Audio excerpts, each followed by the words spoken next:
محترم خواتین و حضرات، آج ایک عجیب قسم کے قانون کا تذکرہ کر رہا ہوں جو شاید آپ کے علم میں نہ ہو۔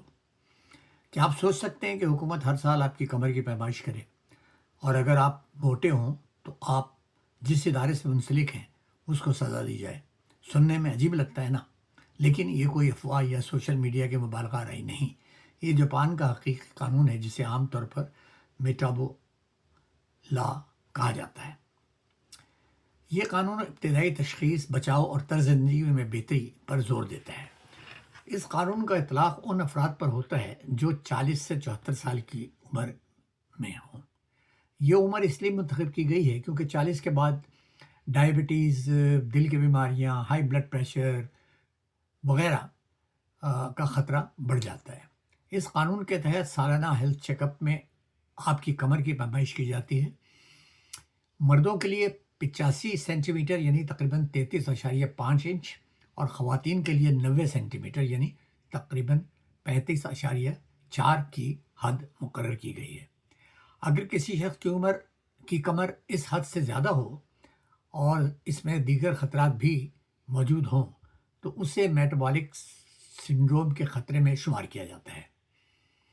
مالی جرمانے افراد پر نہیں بلکہ اداروں پر لاگو ہوتے ہیں۔ ملازمین کے ادارے اور مقامی حکومتیں ذمہ دار ہوتی ہیں کہ صحت کے معائنے کروائیں، خطرے میں موجود افراد کی شرح کم کریں اور مجموعی صحت بہتر نہ کر سکیں تو انہیں قومی ہیلتھ سسٹم میں زیادہ ادائیگی کرنی پڑتی ہے اور انشورنس کی لاگت بھی بڑھا دی جاتی ہے۔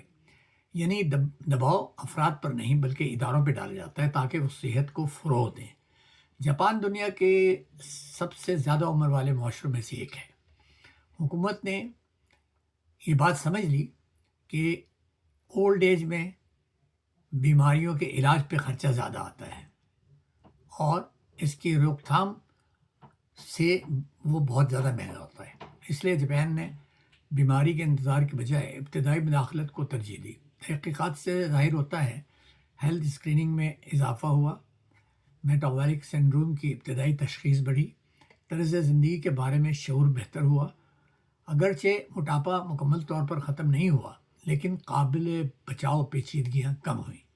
جاپان نے افراد کو مورد الزام ٹھہرانے کے بجائے ادارے کو ذمہ دار بنایا کہ وہ معاشرے کی صحت مند رکھنے میں کردار ادا کریں اور اس لاء کا خاطر خواہ فائدہ ہوا۔ اگر آپ کو یہ ویڈیو پسند آئی تو لائک کریں اور میرے چینل کو سبسکرائب کریں۔ بہت شکریہ۔